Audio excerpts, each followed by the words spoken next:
Bentrovati, buongiorno telespettatrici e telespettatori di Antenna 3, la cronaca in apertura di questa prima edizione, tanti fatti di cui dobbiamo darvi conto, ancora sangue sulle strade del Veneto, tanti troppi incidenti stradali, sono giorni davvero neri, diversi collegamenti aperti con il territorio, ma andiamo subito a Loria dove c'è stato uno schianto all'alba, un giovane è stato soccorso, un giovane di 22 anni è gravissimo all'ospedale. Buongiorno Vanessa Banzato, per la parte tecnica Tommaso Migot. Cos'è successo all'alba a Loria?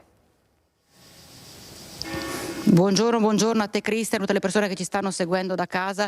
In effetti l'ennesimo incidente stradale sulle nostre strade, ci troviamo in via dei Cappuccini a Loria e vedete, Tommaso, adesso chiedo che Tommaso si può inquadrare quello che resta di questo muretto che è stato abbattuto letteralmente da una Ford Fiesta guidata da un ragazzo di 22 anni che si è schiantato appena dopo la curva attorno alle 4 del mattino. Il giovane versa in gravissime condizioni al cafoncello e pare abbia subito pesanti lesioni alle gambe. Con me Beniamino e Claudio Nalesso, che sono state, oltre a essere i proprietari della casa appunto che è stata così toccata da questo incidente stradale, sono state anche le prime persone che sono corse in aiuto di questo 22enne. Chiedo proprio a Beniamino Nalesso che quadro si è trovato davanti. Guardi, una roba indescrivibile, non se sapevo neanche scendevo dalla terrazza, perché dalla terrazza non si vedeva niente. Sentivo del vociare, gente che telefonava, cose come, ho detto vuoi vedere che è successo proprio qui davanti. E sono uscito, ho visto quella scena che auguro a nessuno di vederla, ecco, basta. Sì, i primi soccorsi sono stati dati e purtroppo però sono viste. Ultimamente sembra che non arrivi mai nessuno, no? Perché vedi la persona, non puoi fare niente perché non bisogna neanche toccarlo, e quindi poi sono arrivati tutti quanti i vigili, l'elicottero, tutto quanto, insomma quello che serviva, ecco. La dottoressa che l'ha subito guardato, ha fatto l'elettrocardiogramma, tutte le cose, aveva detto che i parametri erano buoni, mi sembra di aver sentito, perché io non ero proprio. Sì, tra l'altro da capire adesso un colpo di sonno, una distrazione, forse anche l'alta velocità. Fatto sta che lei, il ragazzo guidava, lei l'ha trovato dalla parte opposta, giusto? Del passeggero, con una gamba ancora appesa alla portiera dentro il vetro e tutto il corpo per terra che certo. rantolava in una maniera che non so neanche qui a raccontare, ecco perché guarda. Una scena davvero tremenda che si è presentata davanti agli occhi delle persone che hanno soccorso e anche poi dei sanitari del SUEM.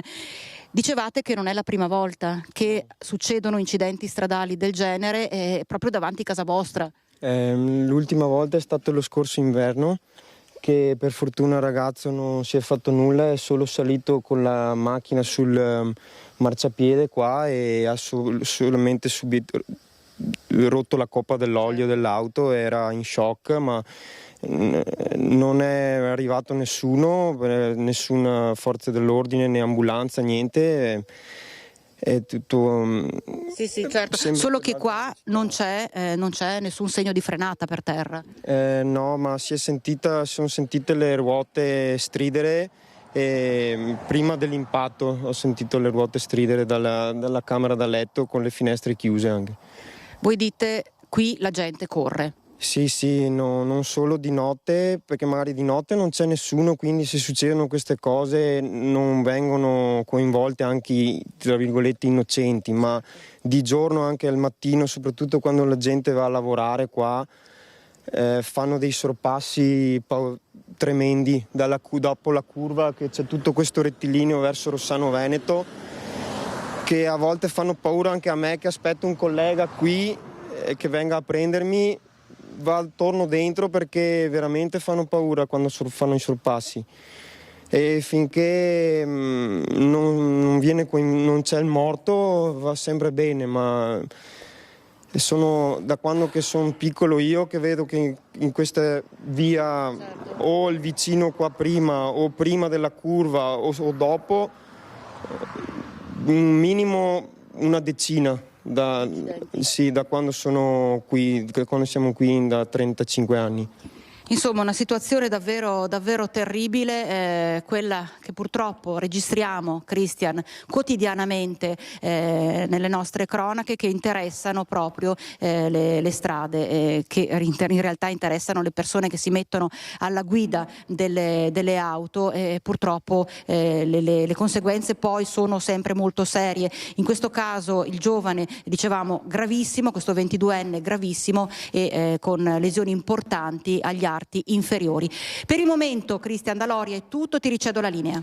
Grazie davvero Vanessa Banzato con Tommaso Migot per la parte tecnica, e ci spostiamo a Veggiano sulla strada regionale 11 con la nostra Chiara Gaiani. Per la parte tecnica c'è Cristian Roque Alende. Un altro tragico incidente stradale, c'è purtroppo una vittima. Buongiorno Chiara.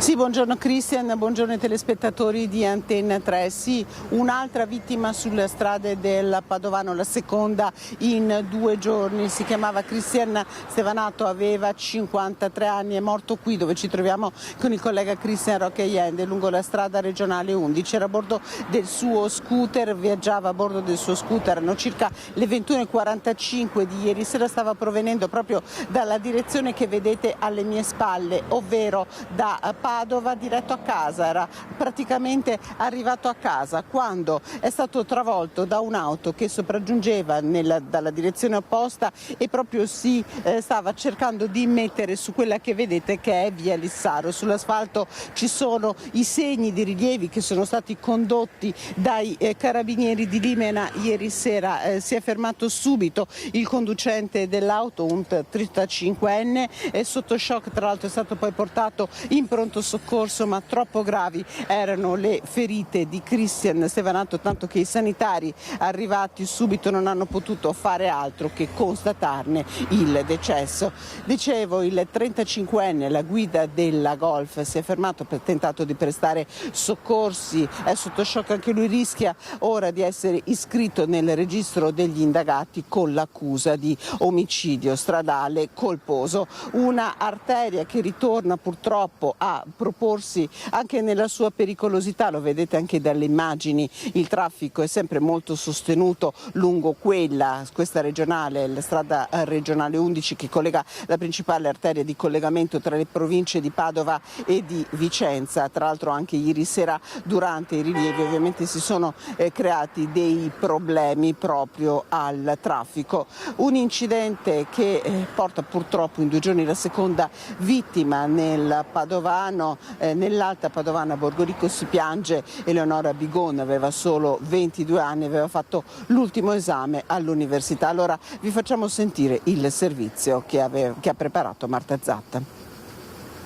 Ci sentiamo come dei genitori che hanno perso una figlia di 22 anni e che si doveva laureare, ha fatto l'ultimo esame e ieri sera è morta purtroppo. Eleonora Bigon se n'è andata a un passo dalla laurea, uno schianto mortale, quello avvenuto in via Roma Borgoricco, che ha strappato ogni possibilità a mamma Maria Paola e papà Gianni di vedere la loro figlia con la corona d'alloro in testa, e di questo non se ne capacitano. Un traguardo che Eleonora stava cercando di raggiungere con tutte le sue forze. Proprio nel giorno dell'incidente, la 22enne stava tornando a casa dopo aver dato l'ultimo esame all'Università di Venezia, quando ha perso il controllo dell'auto, ribaltandosi nel fossato e finendo la sua corsa contro un ponticello di cemento. Schianto che le è stato fatale. Tanto si stava impegnando per concludere il suo percorso di studi che aveva anche preso una pausa di 2 settimane dal lavoro di cameriera al ristorante Il Pioniere, a pochi passi da casa, dove anni fa lavorava anche con la sorella Lucrezia. Tornava da Venezia che aveva dato un esame la mattina, infatti aveva preso anche 30 lode, tra l'altro. Era un passo dalla laurea, mancava pochi giorni. In cosa si stava laureando? Praticamente stava studiando design di architettura. La conoscevi bene tu? Sì. Proprio perché Facevamo anche insieme oltre al lavoro. È difficile per Sara pensare che ora, ad ogni inizio turno, non vedrà più il sorriso di Eleonora. Mauro, il titolare del ristorante, sconvolto dalla perdita, la ricorda come una delle più brave collaboratrici. sempre solare, aveva passione per il suo lavoro, perché lo faceva con dedizione e con entusiasmo. Siamo rimasti sconvolti perché 22 anni e una morte così è proprio devastante per noi, perché qua ha lasciato un vuoto. Saranno ora i carabinieri a ricostruire l'esatta dinamica dell'incidente e capire perché Eleonora sia finita in quel fossato. E proprio in quel fossato qualcuno ha deciso di lasciare una rosa rossa, un piccolo gesto che diventa per ora importante, forse per ricordare che Eleonora era appena sbocciata e aveva ancora tutta la vita davanti, proprio come quel bocciolo. Sul luogo della tragedia anche il sindaco di Borgoricco, Gianluca Pedron. L'ho conosciuta quando era una bambina, dice, e ho avuto il privilegio di seguirla come maestro di karate. Era una ragazza grintosa, determinata e solare, le parole del primo cittadino. Una tragedia che lascia un'intera comunità senza parole. E come avete sentito, davvero una tragedia enorme come quella che ha colpito la vicina comunità di Mestrino, perché questo lembo nel territorio di Viggiano di strada regionale 11 si incastra proprio all'interno del comune di Mestrino, dove viveva Cristian Stevananto e dove stava tornando. Nel Padovano purtroppo c'è da registrare anche un altro grave incidente stradale avvenuto questa notte lungo la A13. Allora noi vi lasciamo il servizio che abbiamo confezionato in redazione. Ringrazio Cristian Rocchaielle per la collaborazione tecnica, poi la linea può tornare allo studio.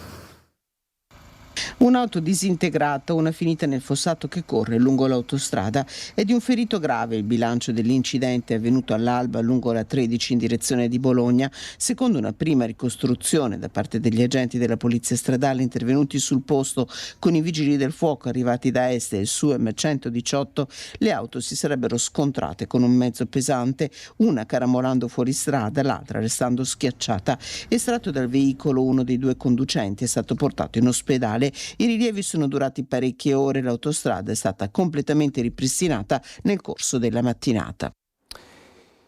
C'è fortunatamente anche una buona notizia che arriva da Sant'Angelo di Piove di Sacco, perché nelle scorse ore i medici hanno dichiarato fuori pericolo il bimbo di 7 anni che era stato falciato sulle strisce pedonali accanto alla mamma. Ha sorpassato l'auto ferma alle strisce pedonali per fare attraversare mamma e figlio che erano in bici, li ha investiti e poi è fuggito. Nel giro di alcune ore i carabinieri hanno individuato e arrestato un uomo di 47 anni di Sant'Angelo di Piove di Sacco, adesso in carcere a Padova con l'accusa di lesioni personali gravi a seguito di sinistro stradale e fuga. Il tragico incidente verso le 21:30 di giovedì. La mamma, una donna di 40 anni di origini cinesi, era insieme al bambino di 7 anni diretta verso l'orto di famiglia in via Polo, strada di collegamento con la Piovese. Arrivati alle strisce pedonali, mamma e figlio stavano passando mentre un'auto era ferma, quando sono stati investiti dal veicolo in arrivo in sorpasso che non si era accorto della loro presenza. Subito soccorsi, le condizioni del bambino erano apparse molto gravi. Trasportato a Padova, è stato dichiarato fuori pericolo di vita solo in mattinata. In ospedale a Piove di Sacco è ricoverata anche la donna con alcune fratture. Un'indagine lampo, quella dei carabinieri di Piove di Sacco e della stazione di Codevigo, che ha permesso l'arresto del pirata. Una strada sotto accusa via San Polo. Qui nell'ottobre del 2024 era morta mentre andava in bici alla fermata del bus la giovanissima Eleonora Chinello di 14 anni. Non la velocità sotto accusa qui, sottolinea la sindaca Angela Furlanetto. Questo specifico accadimento ha poco a che vedere con l'alta velocità di percorrenza, che sicuramente è un problema di via San Polo ma anche di altre strade comunali e non. In questo caso il problema è dovuto all'incoscienza di una persona, al fatto di un comportamento antisociale e di un comportamento di un soggetto che si è messo evidentemente alla guida in situazioni in uno stato inadeguato e che ha mantenuto una condotta di guida inadeguata. La sindaca sentirà in questi giorni la provincia per la sicurezza di questa arteria. Qui sono già in cantiere degli interventi che riguardano proprio il tratto dove è stata investita Eleonora Chinello. Nel frattempo la prima cittadina lancia un appello. Quando guidiamo un'auto dobbiamo essere responsabili di quello che stiamo facendo, dobbiamo cercare di mantenere la concentrazione e di sapere che le strade hanno dei limiti di velocità, che sulle strade ci sono delle persone, ciclisti, pedoni e che tutti vanno tutelati. A proposito di responsabilità e irresponsabilità alla guida, andiamo nel Bassanese. Tampona un'auto, innesca un incidente a catena e viene trovato al volante con un tasso alcolemico superiore a 2 grammi per litro, oltre 4 volte il limite di legge. Per questo un operaio di 36 anni, originario del Burkina Faso e residente a Lugo di Vicenza, è stato denunciato dai carabinieri di Marostica per guida in stato di ebbrezza con l'aggravante di aver provocato un sinistro stradale. L'incidente risale al 1 giugno scorso ed è avvenuto lungo la strada provinciale 111 nel territorio di Colceresa. Secondo la ricostruzione dei militari, l'uomo ha tamponato violentemente un'utilitaria condotta da una giovane di 27 anni, provocando un successivo urto che ha coinvolto una terza vettura guidata da una 19enne residente in paese. Nonostante la violenza dell'impatto, nessuna delle persone coinvolte ha riportato ferite. L'automobilista è stato per questo denunciato, gli è stata ritirata la patente, c'è stato il sequestro della macchina per la confisca. E non possiamo non ritornare sull'incidente mortale in superstrada pedemontana veneta, costato la vita a Don Francesco Andreoli e ad Alberto Fioretto. A Schio è ancora il momento del dolore e dello shock, sono state sospese diverse iniziative e attività. C'è un silenzio irreale negli spazi dell'oratorio dei Salesiani di Schio. Il Grest, con oltre 500 bambini e decine di animatori, si è fermato dopo la morte di Don Francesco Andreoli e Alberto Fioretto, rimasti uccisi nell'incidente di giovedì mattina nella Galleria Malo della Pedemontana. L'idea è proprio quella di continuare a portare avanti con lo stesso entusiasmo, con la stessa voglia di fare tutto bene, con energia, come ha sempre fatto Don Francesco, come ha insegnato agli animatori, a tutti noi, come è stato ad esempio, e quindi di portare avanti le attività che erano state programmate davvero con la stessa energia, lo stesso entusiasmo, e anche per la responsabilità che sentiamo come salesiani, ecco, di lanciare il messaggio che Don Francesco è risorto, è nel paradiso e da lassù ci guarda, fa il tifo per noi. Il funerale sarà congiunto probabilmente allo stadio o al Palasport. Resta da fissare anche la data appena sarà dato il nulla osta dal Tribunale, dove è aperto un fascicolo per omicidio stradale. Già la prima messa di suffragio a poche ore dall'incidente mortale ha raccolto 1 migliaio di persone e anche la comunità civile si stringe nel lutto. Abbiamo deciso di annullare tutti i festeggiamenti per il Santo Patrono, erano 3-4 giornate belle piene di attività, ma abbiamo deciso di annullarle perché è giusto avere rispetto per quanto è successo e vicinanza per i familiari. E abbiamo bisogno di stare assieme, sì, ma in un certo modo, ed è anche per quello che abbiamo deciso di fare una fiaccolata proprio la sera del lunedì alle 9, tutti insieme, una fiaccolata in ricordo di questi 2 ragazzi, di Don Francesco, Don Fra e di Alberto.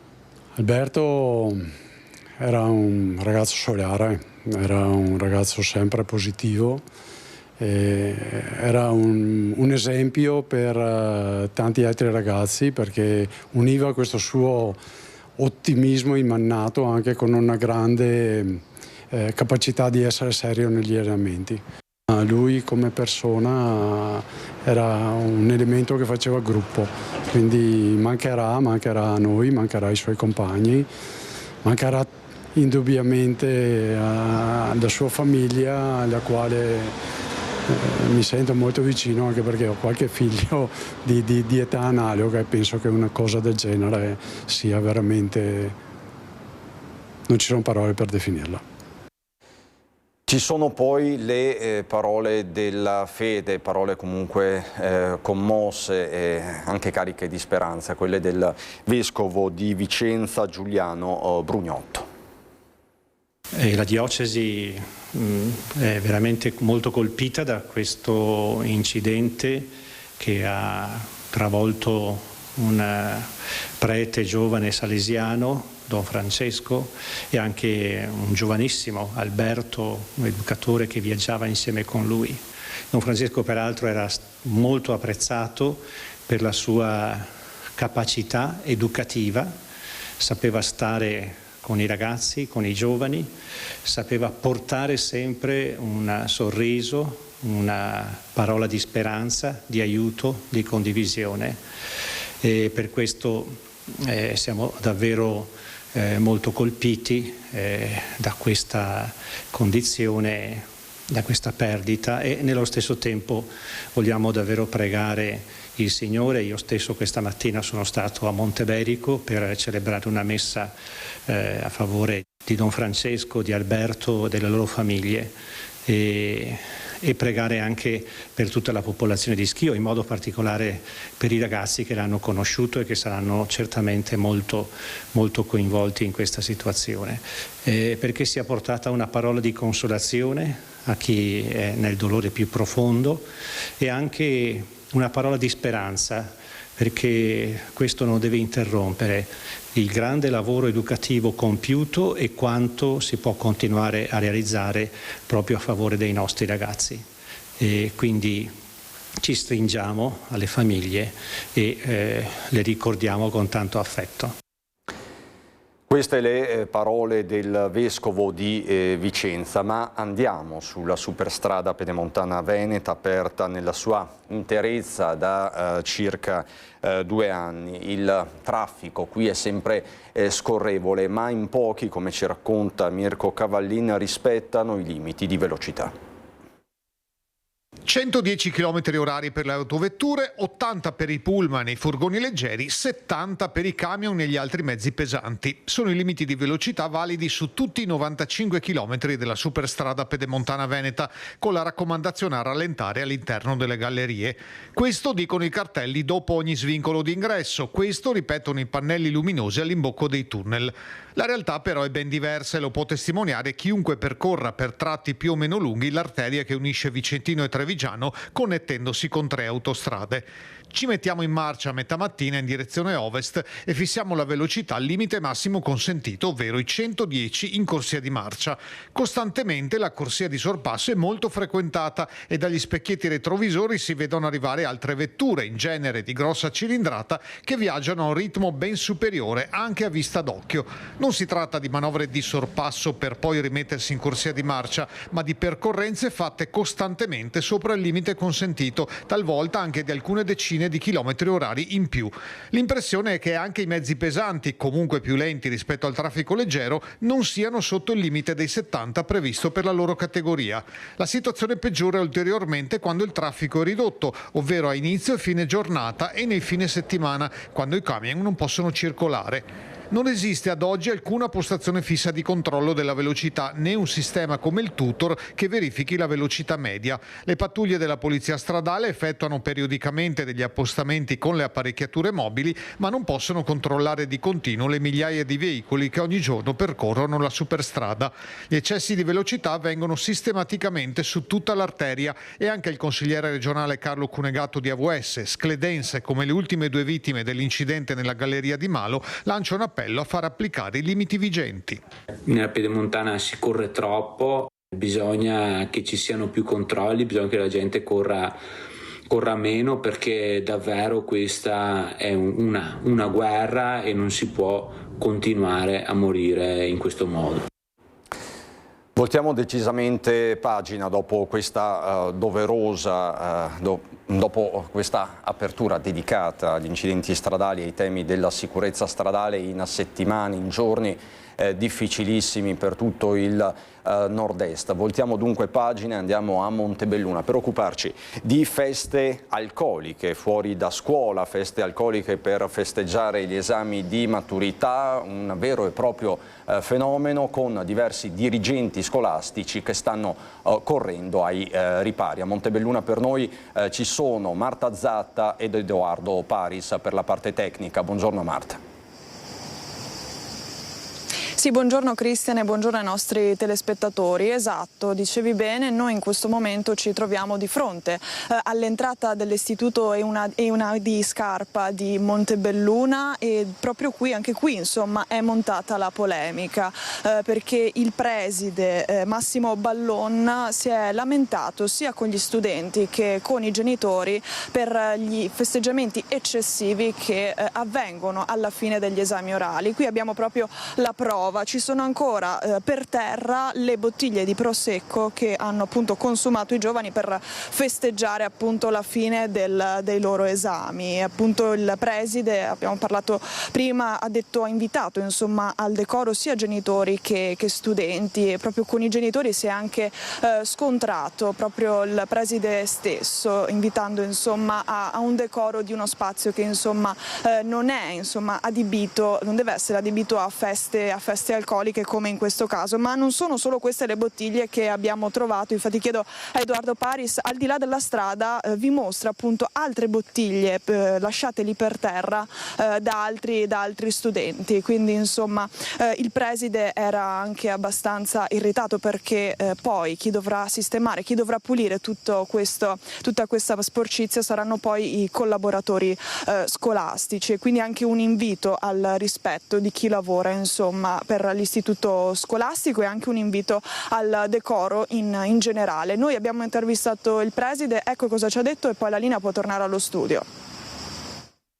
Io non voglio rovinare la festa a nessuno, che è il giorno più bello, credo, dopo 5 anni di scuola o qualcuno di più anche per i nostri studenti, per cui mi è dispiaciuto appunto dover allontanare i ragazzi dal porticato qui, perché insomma era diventato un continuo annaffiamento di prosecco, che adesso insomma l'odore da cantina non si addice certo a una scuola. Ma a parte questo, diciamo, quello che mi ha dato fastidio quest'anno è stata un po' questa inciviltà dell'abbandono dei rifiuti, perché se vieni con la bottiglia piena poi te la bevi ma te la porti anche via. Invece fuori da scuola appunto hanno lasciato diverse bottiglie di vetro in zona anche pericolosa, perché poi abbandonate lì possono finire in mezzo alla strada o qualcuno tirarle in giro. Ecco, quello che mi dispiace è che oltre ai ragazzi, che chiaramente dovrebbero dimostrare un minimo di attenzione per la scuola, per l'istituzione in sé, sono anche i genitori che vengono anche un po'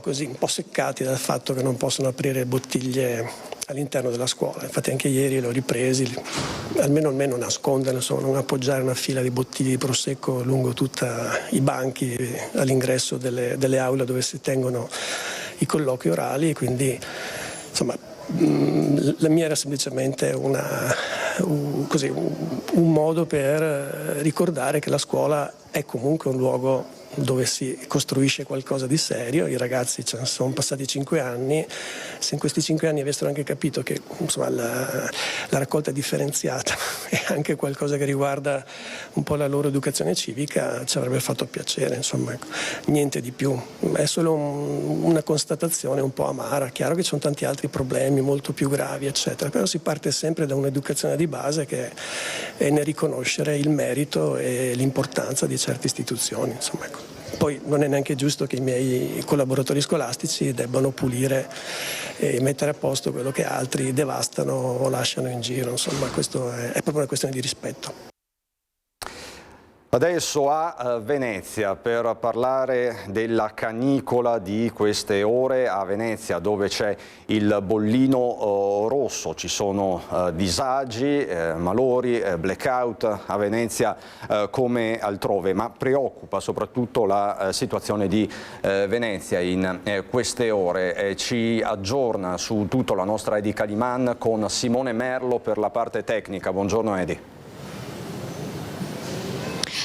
Buongiorno Cristian, Venezia è terraferma. Mestre, dove ci troviamo, il termometro all'ombra attualmente alle 12:28 segna quasi 39 gradi e Venezia infatti oggi è una tra le 18 città da bollino rosso in Veneto, insieme a Verona, poi Ancona, Bari, Bologna, Bolzano, Brescia, Firenze, Frosinone, Genova, Latina, Milano, Perugia, Rieti, Roma, Torino, Viterbo e è il caldo a spaventare chiaramente in queste ore. Noi adesso faremo questa passeggiata durante la nostra chiacchierata, Cristian, per Mestre, una piazza Ferretto che di solito il sabato a quest'ora brulica di persone che escono per fare un aperitivo, fare qualche commissione, che questa mattina abbiamo trovato con Simone Merlo assolutamente vuota. C'è chi cerca di ripararsi dal caldo come può e chiaramente anche gli anziani non abbiamo provato a fermare qualche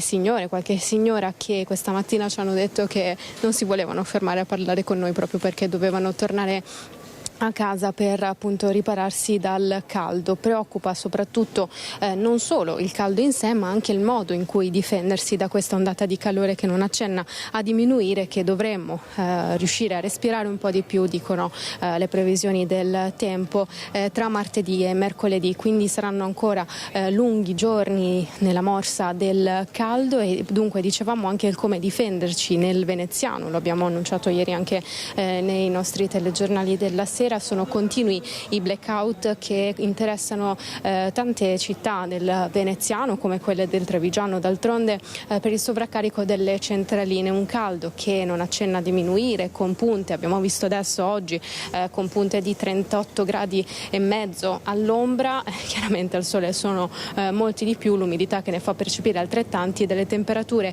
invece serali che non vanno al di sotto dei 25-26 gradi. Questo significa un sovraccarico enorme per le centraline dell'elettricità e che vanno appunto in sovraccarico. In un'occasione si è perfino fuso una centralina e preoccupa la situazione nelle case, dunque nella possibilità di difendersi dal calore, ma anche e soprattutto nelle scuole e negli asili. Ci sono asili e scuole proprio del centro storico di Venezia che arrivano a 30 gradi già alle 8 del mattino. Abbiamo raccolto anche qualche giorno fa la testimonianza di una rappresentante delle mamme, dei genitori, dei bambini nell'asilo nido Ciliegio di Venezia, Castello, che appunto chiedevano al Comune un intervento urgente, che chiedono già da dicembre per poter adeguare le classi e le aree comuni di climatizzazione o sistemi di refrigerazione, in modo che i bambini non siano costretti a stare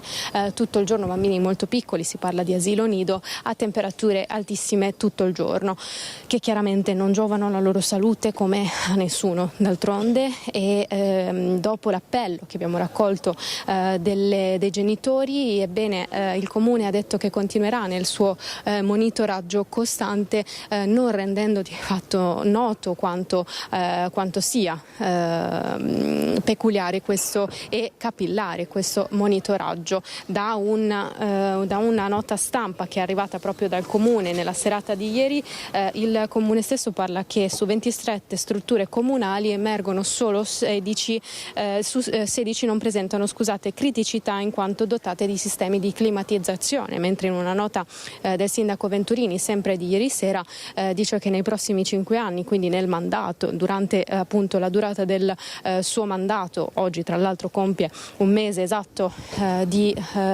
mandato da neoeletto sindaco, doterà tutte le strutture comunali di ogni strumento appunto per rendere scuole, asili e tutti i locali comunali in modo che appunto siano refrigerati e riscaldati, anche riscaldati d'inverno e refrigerati d'estate, in modo da non patire il caldo. Ma continua invece la protesta, insomma la denuncia dei genitori dell'asilo nido Il Ciliegio, perché nei giorni scorsi, non vedendo un riscontro nei monitoraggi che il Comune sta facendo a tal proposito, hanno voluto installare gli stessi genitori dei termometri acquistati da loro nelle varie stanze per capire a quanti gradi i loro bimbi stavano tutto il giorno. Ebbene, sono stati fatti togliere questi termometri e allora tornano i genitori a chiedere che venga fatto qualcosa, soprattutto perché la giustificazione che è stata data, manca una settimana alla fine dell'asilo,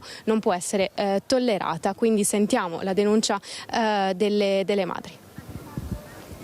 Riteniamo che non possa essere considerata una situazione emergenziale, al di là delle condizioni climatiche ormai note negli ultimi anni, ma le rappresentanti dei genitori del nido del Ciliegio ormai sono anni che sottolineano la peculiarità di questa struttura e il fatto che sia una condizione normale e non emergenziale. La struttura infatti è dislocata su 2 piani. Il piano superiore è un sottotetto con una cubatura veramente molto ampia che non consente assolutamente di essere refrigerata con solamente 2 condizionatori portatili, i cosiddetti tanti pinguini che, come sapete, necessitano anche di tenere le finestre leggermente aperte per mettere il tubo all'esterno.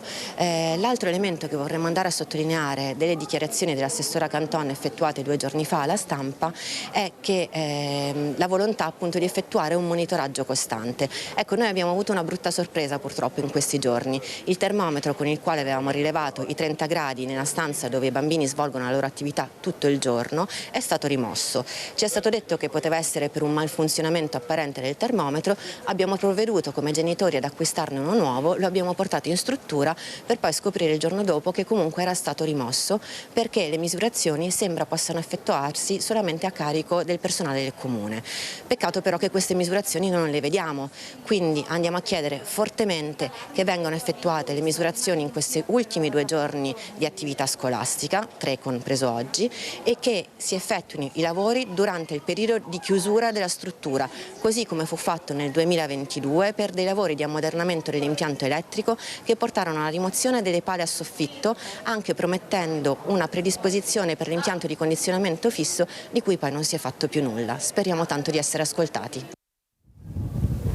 Vai. Così dunque dall'asilo Nido il Ciliegio, mentre a Sant'Elena alcuni genitori hanno deciso e hanno intenzione di rivolgersi alla procura. Cristian, ti lascio con una piazza Ferretto pressoché deserta per anche farti vedere quanto le persone appunto non camminino nemmeno al sole. A te.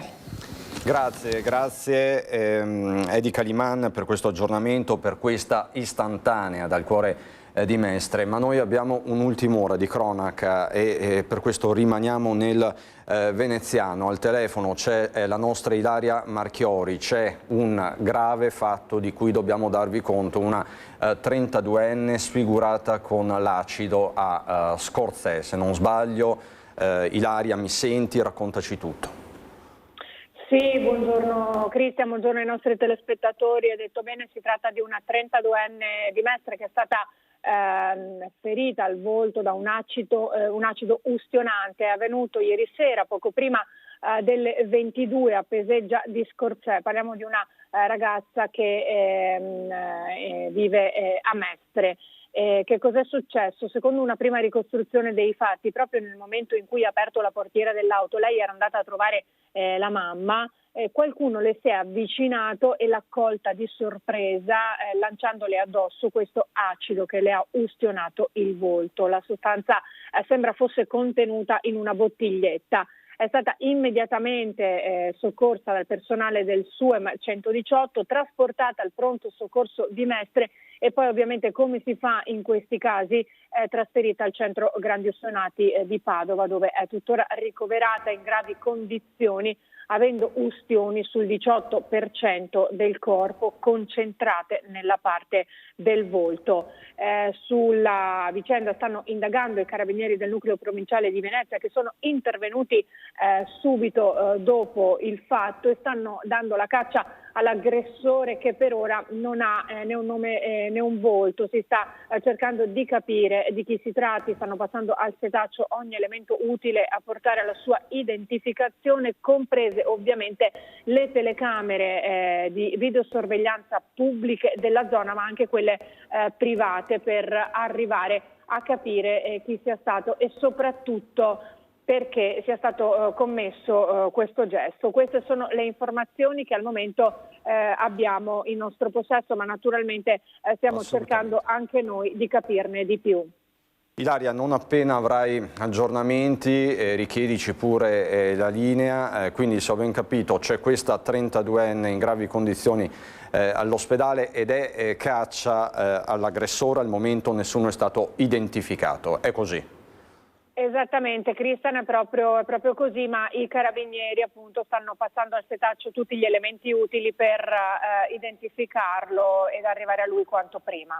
I fatti quindi a Peseggia di Scorzè, siamo sul confine sostanzialmente tra provincia di Treviso e provincia di Venezia. Grazie davvero Ilaria Marchiori, un fatto inquietante del quale chiaramente vi abbiamo dato conto, ma sul quale torneremo già nelle prossime edizioni.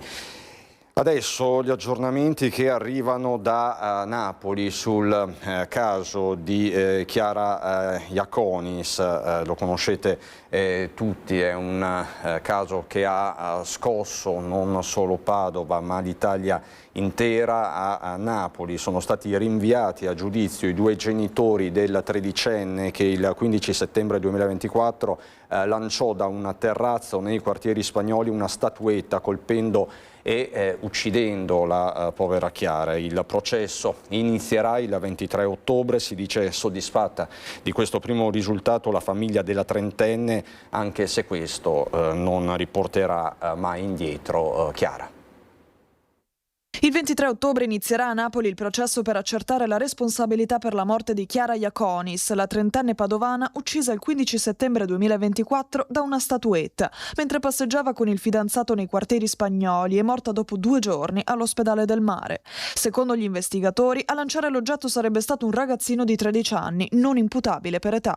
Il giudice dell'udienza preliminare ha ritenuto che ovviamente alla luce degli atti delle indagini preliminari ci sia una ragionevole previsione di condanna per entrambi i genitori che appunto non hanno adeguatamente vigilato e sorvegliato sui comportamenti del figlio e che quindi purtroppo questa negligenza e imprudenza ha contribuito a causare la morte di mia sorella Chiara. Un passo decisivo per la famiglia. La sorella Roberta, assieme a papà Gianfranco e mamma Cristina, si è recata nella città partenopea per seguire in prima linea ogni passaggio del percorso giudiziario. Noi siamo convinti della loro penale responsabilità e riteniamo che il giudizio si concluderà con una sentenza di condanna. Ovviamente la morte di Chiara avrebbe potuto essere evitata se i genitori avessero adottato comportamenti adeguati a tutti i segnali di gravissimo pericolo per l'incolumità delle persone che nel corso del tempo si erano resi evidenti. Nulla potrà mai portare indietro Chiara. Dopo 2 anni dalla tragedia il dolore è ancora enorme. La famiglia Iaconis chiede solo una cosa: che venga fatta giustizia. Siamo da una parte sicuramente contenti, anche se pur sarà un percorso sicuramente doloroso per noi, però siamo contenti perché è sempre un altro passo in più per dare giustizia a mia sorella, che sicuramente tutto questo non potrà mai riportarci indietro Chiara e che cosa era Chiara per noi, però sicuramente la verità e la giustizia non smetterà mai di essere cercata e noi arriveremo fino alla fine. C'è poi il caso di Alex Marangon per la Procura della Repubblica di Treviso. Il giovane si è lanciato dal terrazzo dell'abbazia di Vidor. Nessun colpevole dunque per la morte del giovane di Marcona. Chiesta l'archiviazione per i reati più gravi, con il legale dei familiari, dei genitori di Alex Marangon che parla di una delusione cocente, di una delusione per come si vuole chiudere questo caso.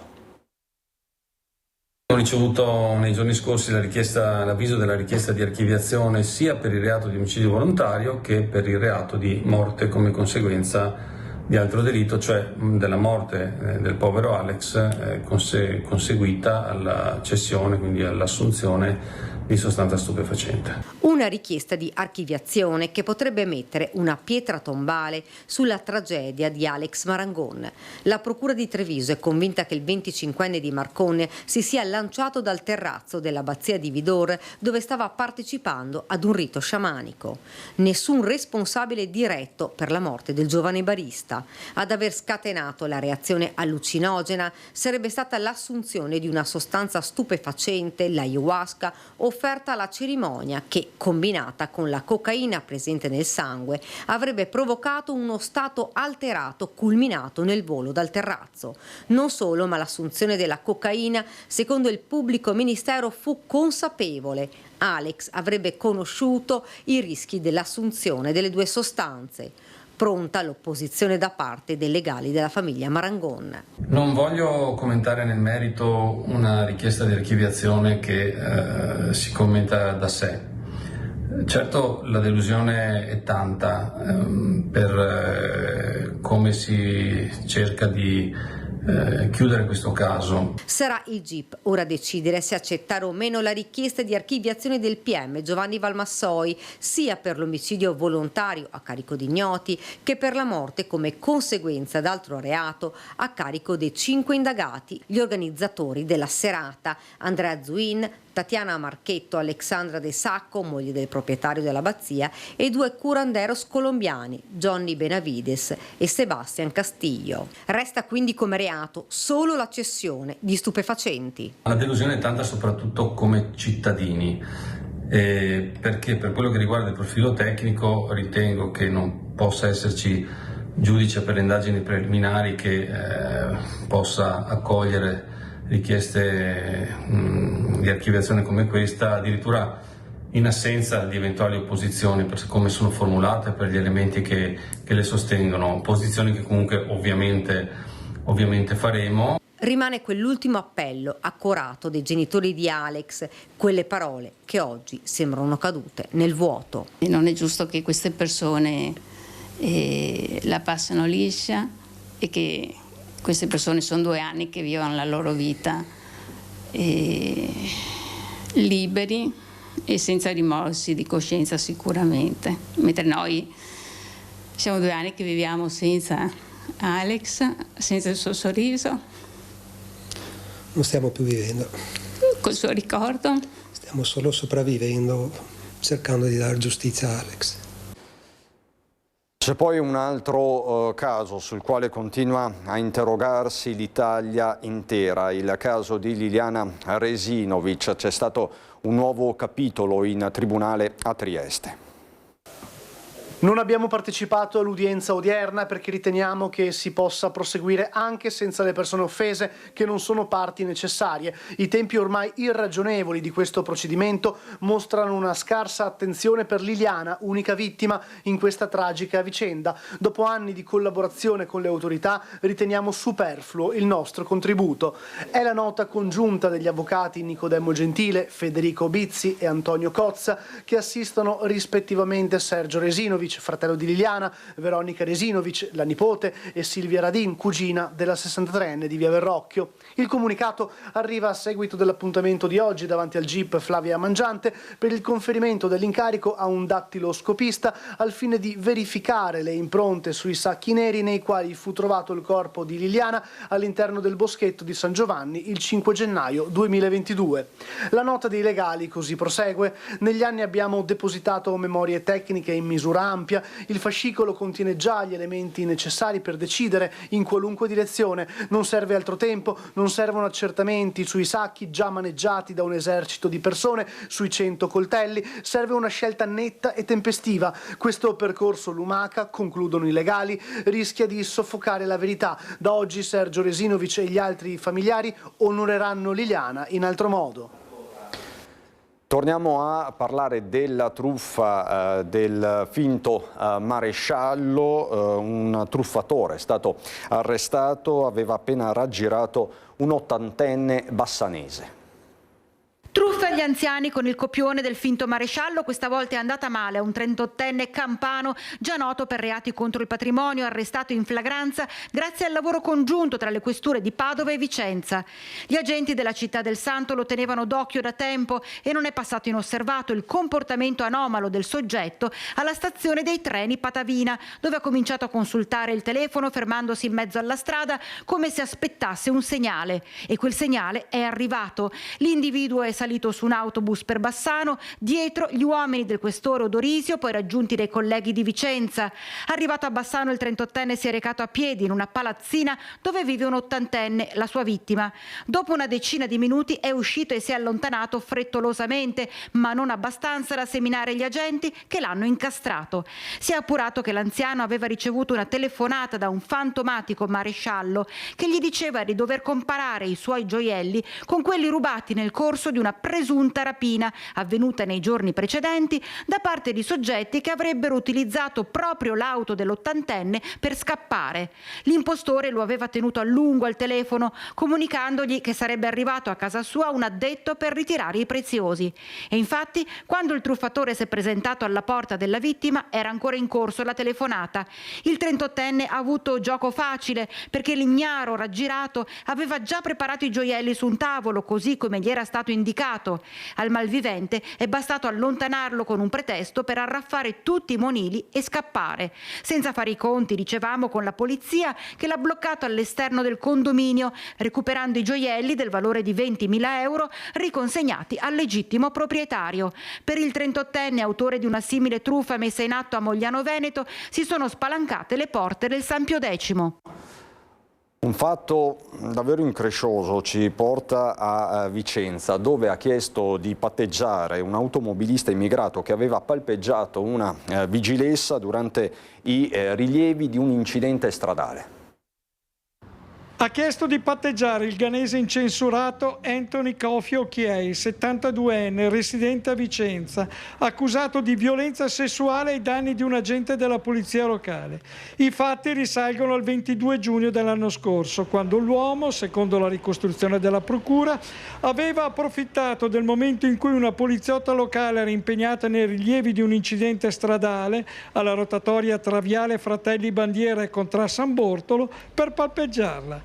L'agente, intenta a compilare la relazione di servizio sul retro dell'auto di pattuglia, era stata sorpresa alle spalle. Stando all'accusa, l'imputato, che è difeso dall'avvocato Cristina Zanini, aveva agito con una mossa improvvisa. Prima le aveva stretto i fianchi con entrambe le mani, quindi le aveva accarezzato e palpeggiato la natica destra. Un comportamento contestato come violenza sessuale aggravata, anche perché commesso ai danni di un pubblico ufficiale nell'esercizio delle proprie funzioni. Il ghanese, che al momento del fatto era stato appena coinvolto nell'incidente stradale che la stessa vigilessa stava rilevando, oltre ad essersi scusato, ha risarcito il pubblico ufficiale e si sottoporrà a un percorso di rieducazione in un centro idoneo. Di qui la richiesta di patteggiamento sulla quale deciderà il giudice. A Montecchio Maggiore, sempre nel Vicentino, chiuso un negozio di kebab. Prima la chiusura dell'esercizio commerciale e poi dell'intera rivendita di kebab dovuta a carenze igienico-sanitarie, con l'applicazione di una sanzione di oltre 5.000 euro per esercizio abusivo dell'attività. È quanto hanno rilevato gli agenti di polizia locale Castelli nei confronti di un negozio di Alte Ceccato, il cui titolare, un cittadino pakistano di 42 anni residente a Milano, dovrà ripristinare tutte le irregolarità riscontrate se vorrà riaprire l'attività. Oltre alla mancanza fisica del titolare della licenza, il cui negozio era affidato invece ad un prestanome, il personale del servizio igiene degli alimenti dell'Usotto Berica ha riscontrato che il locale non poteva vendere nemmeno le bevande, disponendo la chiusura dei frigoriferi impiegati. Sempre nel Vicentino, dove un gruppetto di minorenni si è vendicato contro i gestori di un bar che avevano negato loro la vendita di alcolici, la Baby Gang ha scagliato alcuni sgabelli contro le vetrine del locale. Tornano gli episodi di violenza e degrado in via Lanza. 3 minorenni che pretendevano in tarde serate di acquistare alcolici dai gestori di questo bar hanno scagliato pesanti sgabelli in metallo contro le vetrine per ritorsione, visto il diniego degli esercenti. Al titolare è stato lanciato in faccia anche il contenuto di una bibita rimasta in una bottiglia abbandonata. Fortunatamente le vetrate sono rimaste indenni nonostante la violenta reazione. La Baby Gang è conosciuta nella zona per il ripetersi di numerosi gesti intimidatori ai danni di altri utenti e locali. Inutile l'intervento delle volanti, che hanno potuto solo che constatare quanto accaduto. Torniamo alla cronaca fra pochissimo, non solo cronaca però, perché vi racconteremo con immagini esclusive anche il matrimonio della nota cantante Francesca Michelin a Bassano, fra poco.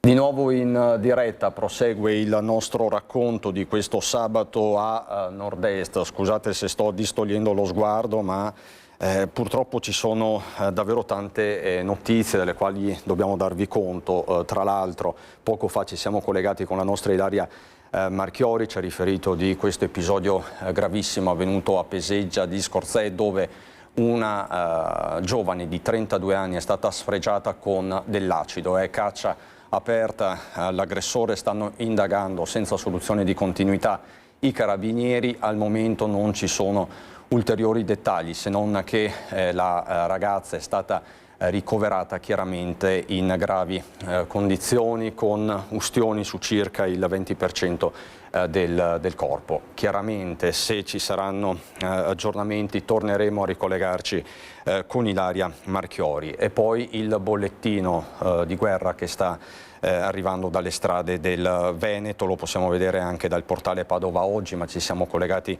prima con la nostra Chiara Gaiani da Veggiano. Tremendo schianto tra uno scooter e un'auto, è morto un uomo di 53 anni, poi c'è stato un altro schianto all'alba oggi a Loria e c'è un 22enne gravissimo all'ospedale con serissime lesioni agli arti inferiori. E tutto questo mentre Schio continua a essere sotto shock per la perdita di Don Francesco e del giovane Alberto. La cronaca quindi di giornata, ma fortunatamente ci sono anche le notizie più lievi, c'è anche spazio, pensate, per la cronaca rosa, perché abbiamo delle immagini esclusive da mostrarvi, quelle che riguardano il matrimonio a sorpresa per certi versi della nota cantante bassanese Francesca Michelin.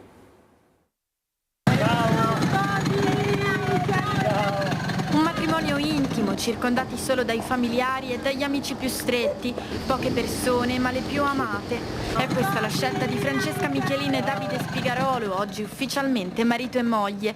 I due si sono promessi amore eterno nella pieve antica di Sant'Eusebio a Bassano del Grappa. La cerimonia è iniziata alle 15:30. La sposa è arrivata a bordo di una Citroen per non destare l'attenzione, cercando di mantenere il più possibile la riservatezza. Al termine della celebrazione, invece, gli sposi hanno salutato tutti in sella una Vespa rossa. Francesca, sorridente ed emozionata, teneva stretta la gonna del suo abito da sposa mentre percorreva il vialetto insieme al marito, tra gli applausi degli amici. Per il loro giorno più bello hanno voluto una cornice raccolta, immersa nel verde, un luogo lontano dai riflettori ma dal panorama meraviglioso. E soprattutto per il giorno del sì, la giovane cantante è tornata a casa nella sua Bassano del Grappa. A proposito di matrimoni, oggi è il grande giorno per il sindaco di Pordenone, che convolerà a nozze con il sindaco di Carlino. È un evento del quale si è tanto parlato, soprattutto all'interno del centrodestra, visto che entrambi i primi cittadini sono di centrodestra. Sono davvero molto contento perché il mio ufficio, i nostri uffici si sono riempiti di un sacco di cose belle, ma soprattutto si sono riempiti di un sacco di manifestazioni di stima, di amicizia, di affetto nei nostri confronti, che possono essere state telefonate, bigliettini, quindi sono davvero molto contento. Esordisce così il sindaco di Pordenone Alessandro Basso a 24 ore dal matrimonio con il sindaco di Carlino Loris Bazzo, un evento che ha già superato quota 540 invitati e che si svolgerà nella cornice di Villa Cattaneo a Pordenone. Testimoni annunciati sono per Bazzo l'imprenditore Vincenzo Zanutta, fondatore e presidente del gruppo, nonché presidente del Charlins Muzzane, mentre per Basso sarà Ernesto Tubaro, consigliere comunale di Fratelli d'Italia a Pordenone. Ma il rischio è quello che voi sappiate più dettagli di me, perché è stato detto, letto, scritto tantissimo. Sarà una cosa estremamente semplice, ovviamente in una cornice meravigliosa quale Villa Cattaneo, soprattutto però con gli affetti delle persone a me care, tanto nell'ambito personale, tanto nell'ambito della politica e dell'amministrazione. La cerimonia prevista sarà di breve durata, non oltre i 45 minuti, e sarà accompagnata da un momento musicale con orchestra, quartetto d'archi e tromba. I festeggiamenti poi proseguiranno alla Valle da Pesca della tenuta Ca' dell'Ovo a Carlino. Tra gli ospiti attesi, amici e conoscenti dei due sindaci, l'intera giunta regionale con il presidente Massimiliano Fedriga, oltre a presenze dal panorama nazionale come Tommaso Cerno, Giuseppe Cruciani e Mara Venier. A questo punto lo scoprirò anch'io, di Mara Venier si è parlato tantissimo, sono curioso di capire domani se è reale o meno, anche perché io non la conosco, non ho contatti con l'azienda nazionale. Detto questo, sì, i numeri ci aspettavamo, non ci aspettavamo numeri così imponenti, ma siamo davvero felici perché vuol dire che c'è tanta gente che ci vuole bene e vuol dire che insomma in qualche modo domani sarà una bellissima giornata. E poi ci sarà anche il concerto al termine di Ivana Spagna, così mi aggiornano sempre da Pordenone. Chiaramente nel corso delle edizioni serali torneremo anche su questa unione civile che ha fatto discutere anche il panorama politico. Ma torniamo alla cronaca e do il benvenuto per questo al sindaco di Quinto di Treviso Ivano Durigon. Buongiorno sindaco. Buongiorno. E buongiorno ad Alessandro Barban, che è vicepresidente della Proloco di Quinto di Treviso, ma anche presidente del consorzio Proloco Centro Marca, dico bene? Sì. Perfetto, perché con Durigon e Barban parleremo della festa del Sile che si è aperta, se non sbaglio, ieri sera e che terrà compagnia a migliaia di visitatori da qui a inizio luglio, quindi ci sarà modo e tempo, poi entreremo nel dettaglio di questa festa che è uno degli appuntamenti più caratteristici dell'estate trevigiana, però prima volevo approfittare della presenza del sindaco per parlare dei disagi che si stanno moltiplicando in questi giorni, non solo a Quinto di Treviso ma un po' in tutti i comuni della Marca e del Veneto, causati dal caldo. Ci sono continui blackout. A tal proposito vi mostro questo servizio che abbiamo realizzato ieri proprio a Quinto di Treviso, un servizio di Nicola Marcato. Pronto? Enel? Sì, buongiorno, la Gerla.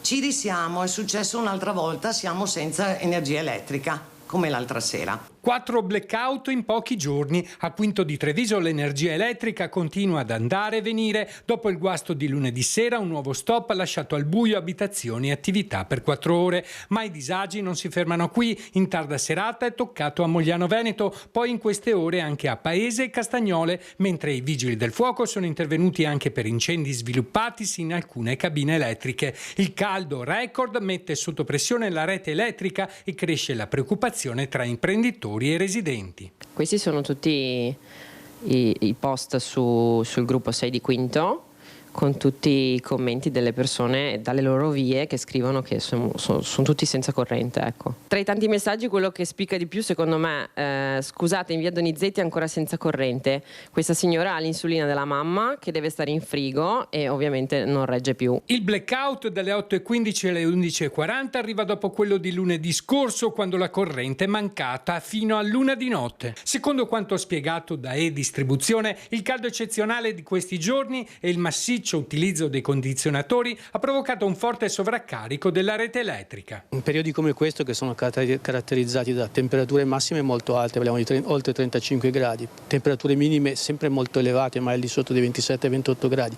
e assenza di precipitazioni per lunghi periodi, non permettono ai componenti della rete elettrica, soprattutto ai componenti interrati, di smaltire correttamente il calore, e quindi questo genera sostanzialmente dei disservizi. E con il termometro che continua a salire cresce la preoccupazione. Saltano i pagamenti elettronici, si bloccano i servizi e nelle case diventa impossibile utilizzare ventilatori e condizionatori. Senza elettricità si fermano le aziende. Noi chiediamo aiuto alle istituzioni perché devono farsi portavoce presso l'Enel, perché tutte queste interruzioni non succedano più. Bisogna che la politica si faccia portavoce dei nostri disagi. A pagare il prezzo del caldo sono anche gli studenti impegnati negli esami di maturità in diverse scuole. Tra aule prive di climatizzazione e impianti in difficoltà affrontano le prove orali in condizioni rese ancora più pesanti dalle temperature soffocanti. Le previsioni indicano che il picco del caldo deve ancora arrivare. Tecnici e squadre di E-Distribuzione continuano a monitorare la rete elettrica. Prevediamo l'allerta delle squadre operative, quindi con un rinforzo del nostro presidio di reperibilità H24, il rinforzo del personale anche delle nostre imprese appaltatrici e la predisposizione di una flotta anche di gruppi elettrogeni e power station che possiamo utilizzare per le situazioni più gravi, diciamo eccezionali. Imprese e famiglie sperano che il potenziamento delle cabine sia sufficiente ad evitare nuovi blackout nei prossimi giorni. Sindaco Durigon, cosa si sente di dire ai cittadini? Ma intanto devo dire che la settimana passata è stata una settimana difficile. Ci sono stati almeno 4 guasti nelle cabine di media tensione, quindi a cascata anche su altre cabine, quindi ha interessato a random una buona parte del comune. Quello che mi sento di dire è che sicuramente vengono prese in considerazione dai distribuzioni abbastanza rapidamente, c'erano squadre che giravano in tutto il comune e cercavano di riparare i guasti nei momenti più celeri possibili. Detto questo, è ovvio che c'è un tema di cambiamento climatico, le alte temperature sicuramente fanno collassare i cavi, soprattutto quelli di congiunzione agli impianti di trasformazione, e noi siamo quotidianamente in contatto con i distribuzione. Quello che dobbiamo migliorare sicuramente è fare un po' di prevenzione, quindi avere degli apparati magari un po' più moderni che possano sopportare meglio queste condizioni. E questo è un tema che dobbiamo affrontare nel prossimo futuro sicuramente, come quello magari di avere una comunicazione un po' più celere in modo tale da avvisare i cittadini anche attraverso i canali del comune, come magari stiamo facendo ultimamente, per dare delle risposte immediate e anche avvisare gli esercenti sulla necessità di poter avvisare la propria clientela del disagio. Perché questo è il tema, poi tutti si rivolgono al comune anche quando il comune c'entra fino a un certo punto. Sì. In questo caso parliamo soprattutto di Enel e distribuzione. Esatto, sì, parliamo di distribuzione del comune, c'entra poco talmente se non quello di sollecitare gli interventi e di fungere da comunicatore di quello che avviene e dare degli avvisi in tempo, in modo tale che uno possa anche programmarsi. Quello che possiamo fare noi come istituzioni magari, e ci stiamo pensando, è quello di mettere a disposizione magari un numero verde dove chi ha necessità possa essere assistito. Parlo delle persone fragili che ovviamente sopportare 4-5 ore di blackout senza energia elettrica, senza condizionatori in questo periodo qua, hanno necessità di avere un sostegno in qualche maniera. Quindi rendere più fluide le comunicazioni, da un lato mi pare di capire, dall'altro fare anche massa critica come sindaci e magari chiedere a Enel un riaggiornamento, diciamo così, dell'infrastruttura.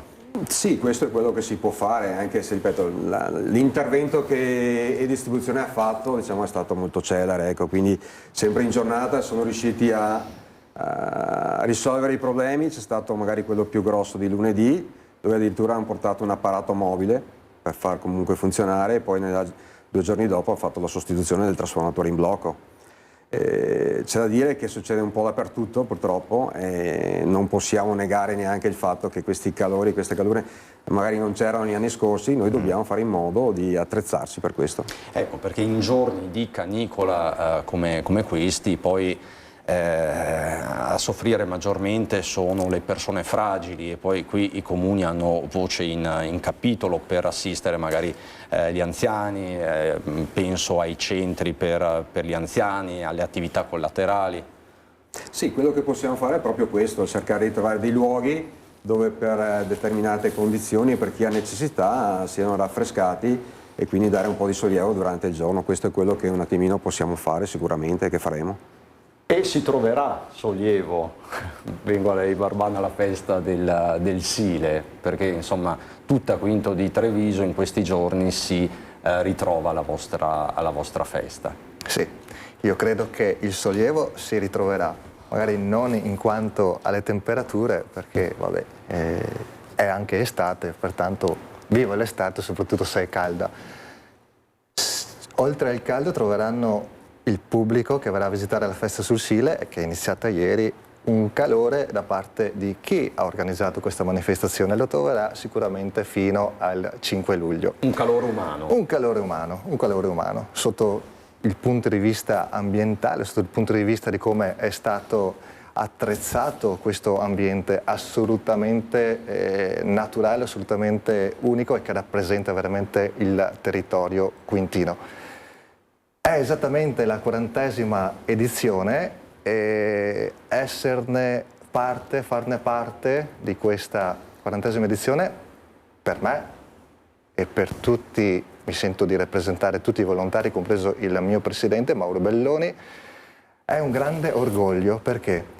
Perché parte soprattutto da un grande rispetto delle persone che 40 anni fa hanno avuto questa fantastica idea, il coraggio di creare una festa, perché di festa si parla, in un territorio, quello che poteva essere la sagra del paese, e invece è stata chiamata festa, che poi il significato è lo stesso, ma festa magari rappresenta più anche esattamente il significato espresso in lingua italiana.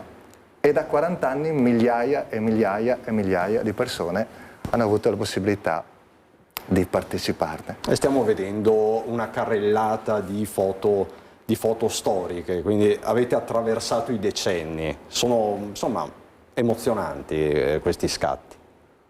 Sì, le foto che stiamo vedendo sono esattamente i primi anni dove dei giovani volontari, dei giovani presidenti sono operativi nell'esecuzione di questo evento.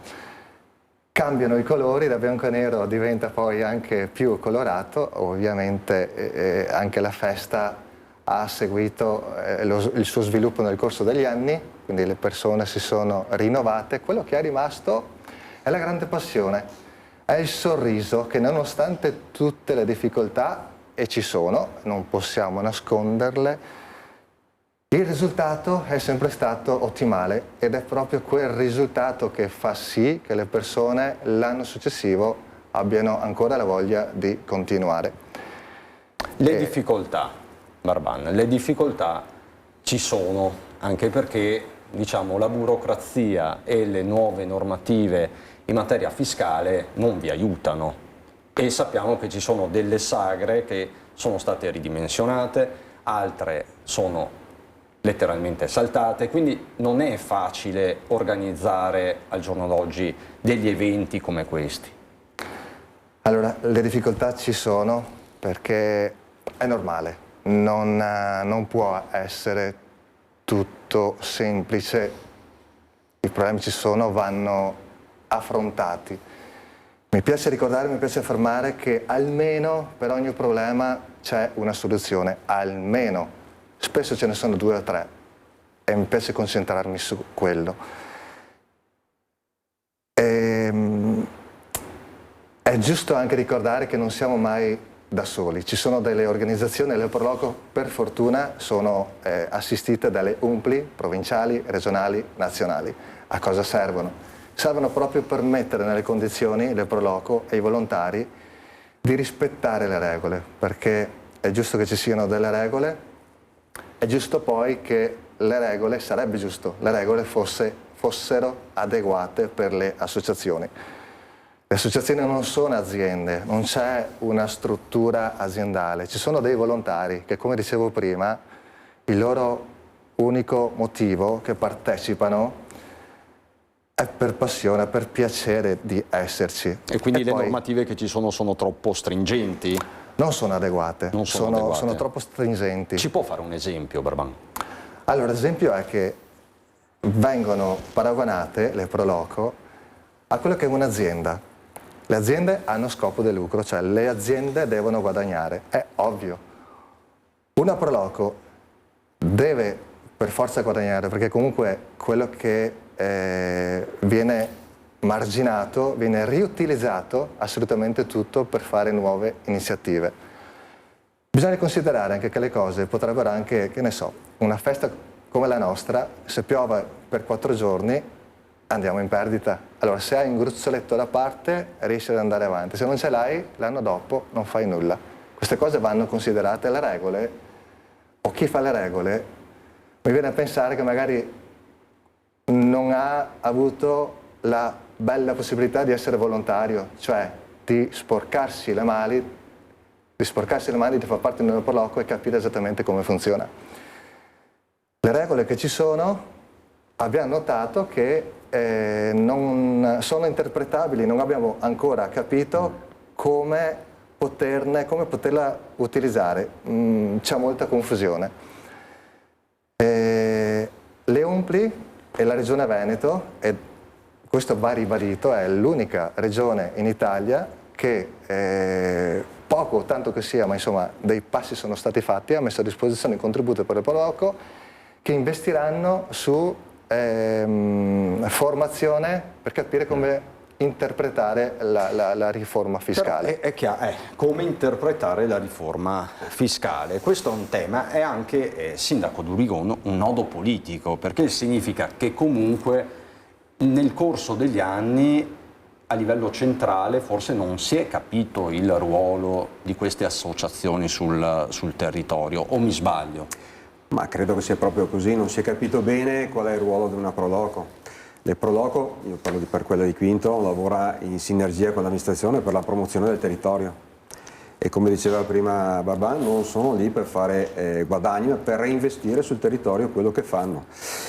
Io credo che tante volte le normative a livello nazionale vengono fatte in maniera uniforme su tutto il territorio e magari spesso e volentieri le realtà sono ben diverse. Qui da noi le Proloco fanno comunità, fanno aggregazione, ci permettono di promuovere i nostri prodotti enogastronomici, ci permettono di mostrare, di valorizzare il nostro territorio, il nostro patrimonio. Noi come istituzioni, amministrazioni locali non avremo né la possibilità e neanche le forze tante volte per fare quello che fanno le Proloco, ed è per quello che c'è sempre una stretta sinergia fra Proloco e amministrazione comunale. Su questo io dico, queste normative andrebbero tante volte valutate bene e, come diceva prima Barban, andrebbe considerato quello che effettivamente sono. Io credo che tante volte in varie parti d'Italia magari le risultanze sono ben diverse. Voi come comune, come sostenete le associazioni che operano sul territorio? È soddisfatto di quello che sta facendo? Si potrebbe fare di più? Potreste avere dei margini diversi anche voi con delle normative differenti? Ma guardi, allora noi, premesso che il territorio di Quinto è ricco di associazioni, ne abbiamo più di 30 che spaziano dalla parte culturale a quella sportiva, a quella ovviamente promozionale, e noi attualmente li sosteniamo come? Dando delle sedi dove possono organizzarsi, trovarsi, dando quando serve dei contributi per quelle manifestazioni che fanno, che ovviamente servono anche a tutta la cittadinanza, alla comunità.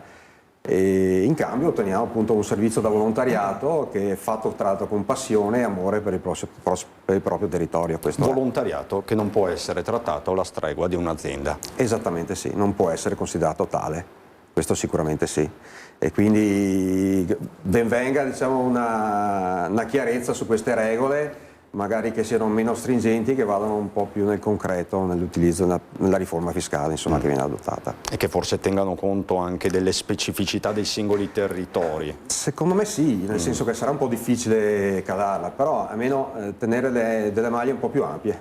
Questo sicuramente sì, mi sento di dire. Questo è il vostro appello, Barban, come Proloco? Assolutamente sì. Ci sono stati alcuni casi dove succede un po' in tutti gli ambienti, chi esagera.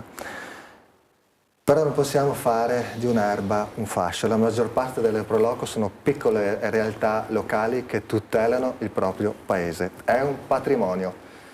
Solo in Italia ci sono le Proloco. Nel resto d'Europa ci sono le agenzie. Sono cose assolutamente diverse. All'interno delle Proloco, come diceva il sindaco, c'è aggregazione, c'è movimento di persone. All'interno delle agenzie sono persone che, terminato il loro orario di lavoro, se ne vanno a casa. Qui accade esattamente il contrario. Che finito il lavoro. Le persone, quando hanno terminato il loro orario di lavoro, vanno a casa, si preparano e vanno in Proloco. E quello è aggregazione. Va benissimo soprattutto per i giovani, per i giovanissimi. Purtroppo ne sentiamo parlare e io non voglio soffermarmi in questo, perché mi piace parlare di cose belle. Ma non sempre è così. per distrarre magari chi potrebbe avere qualche pensiero e andare a rompere qualche insegna o altro, l'attività dell'Eperloco o di qualche altra associazione sicuramente fa bene ed insegna, è si formativa, impara, si cresce, è formativa. Ha un valore pedagogico. E si diventa uomini. Allora, rimanete con me, abbiamo un minuto di pubblicità, poi andiamo con Lucio Zanato a Pederobba, dove da oggi sono partiti i campi scuola alpini, e poi riparliamo un attimo della festa del Sile, a fra poco. Di nuovo in diretta sono rimasti con me il sindaco di Quinto di Treviso Ivano Durigon e Alessandro Barban per la Proloco, ma prima di ritornare alla festa sul Sile andiamo a Pederobba. Questa mattina hanno preso il via i campi scuola alpini e ovviamente per noi c'era il nostro Lucio Zanato. Sì, prendo la linea qui da Pederobba perché è iniziata l'attività del campo scuola degli alpini della sezione di Treviso. Sono con il presidente Franco Giacomin. Presidente, dietro di noi subito la prima attività, questi 30 giovani. Certo, sicuramente sì, da oggi, dal momento in cui sono stati attrezzati, dotati degli indumenti necessari, alla fine il coordinatore, il responsabile del capocampo li ha già coinvolti, li sta già coinvolgendo, e così sarà per l'intera settimana. Ecco, una settimana importante dove conosceranno le attività di protezione civile. Sicuramente sì, il campo è stato realizzato in accordo col Dipartimento di Protezione Civile e quindi anche seguendo le linee guida, le indicazioni e il programma delle lezioni, che è appunto mirato e per l'età ma soprattutto incentrato sulla protezione civile.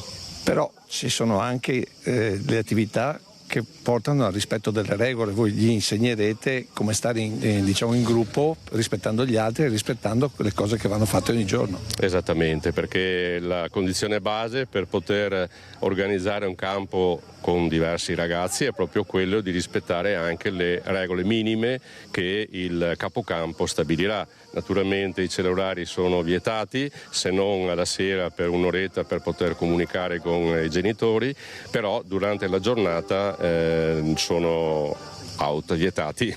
Ecco, però devo dire, nonostante queste fra virgolette limitazioni e l'idea di stare una settimana a regole che non sono quelle di casa, voi avete ottenuto come ogni anno il tutto esaurito. Sicuramente, e molti di questi ragazzi che quest'anno sono qui già negli anni passati hanno frequentato lo stesso campo scuole, che vuol dire che c'è anche la voglia di ritornare a fare le cose o approfondire le cose che già avevano iniziato a fare. Quindi è un segnale questo per noi importante, che ci permette di continuare su questa iniziativa. 50 anni fa furono proprio gli alpini a dimostrare che insieme si poteva dare una mano, si poteva soccorrere la gente nel caso del Friuli, e nacque la protezione civile.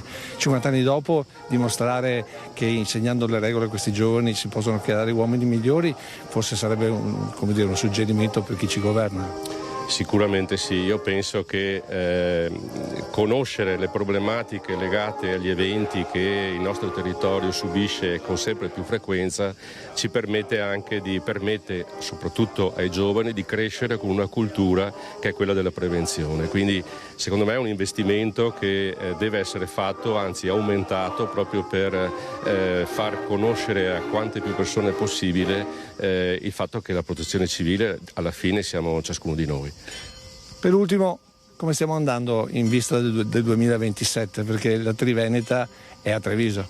Diciamo che da domenica scorsa dobbiamo buttarci a capofitto nel sviluppare quegli argomenti, quegli aspetti che già abbiamo in qualche modo impostato, perché adesso l'impegno per noi è importante e vogliamo che chi verrà il prossimo anno a Treviso possa ricordare questo momento e quindi non solo vivere la città di Treviso ma l'intero territorio trevigiano.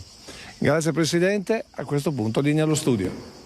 Il nostro Lucio Zanato si prende avanti, guarda già alla Triveneta del 2027. Sindaco Durigon, non so se ha sentito, cellulari vietati per una settimana. Se ci riescono sono bravi, considerando i ragazzi al giorno d'oggi. È un'impresa. È un'impresa secondo me, però bravi se lo fanno. E servono queste iniziative? Hanno appeal sul territorio? Ma guardi, penso proprio di sì, perché anche da noi gli alpini interagiscono molto con il nostro istituto comprensivo e fanno delle attività, insegnano e danno delle regole che magari tante volte mancano. Quindi l'alzabandiera, il canto dell'inno, delle feste di fine estate, di terza media, si fanno sempre in collaborazione con gli alpini. Le regole, ne parlava prima Barban per le Proloco, le regole e la necessità anche di un turnover all'interno delle Proloco. Chiudo con lei, Barban, se la sente di invitare i nostri telespettatori alla Festa sul Sile? Assolutamente sì, ben che volentieri. La Festa sul Sile è per tutti, è fino al 5 luglio, si sta bene, il clima è fantastico, le luci ci sono e sono esattamente quelle giuste. Ne approfitto anche per ringraziare e salutare i volontari della Proloco di Quinto e anche tutti i volontari del consorzio, il quale ho veramente l'onore di rappresentare, il consorzio Centro Marca. Volontari che hanno le stesse esatte caratteristiche e la passione per la propria Proloco. Grazie davvero Alessandro Barban per la Proloco di Quinto di Treviso e per il consorzio Proloco Centro Marca. Grazie Ivano Durigon, sindaco di Quinto di Treviso. Noi rientriamo in diretta questa sera a partire dalle 18:25 con i telegiornali regionali. Avete visto, c'è tanta cronaca, c'è questa scia di incidenti che non si interrompe sulle strade del nord-est, una vittima a Veggiano di 53 anni, un ragazzo gravissimo di 22 anni a Loria. E poi c'è il fatto che vi abbiamo dato praticamente poco fa con Ilaria Marchiori, questa 32enne sfregiata con l'acido a Scorzè e caccia all'aggressore. Stanno indagando i carabinieri. Chiaramente questa sera torneremo anche su questo fatto e non potrebbe essere altrimenti. Torneremo anche sul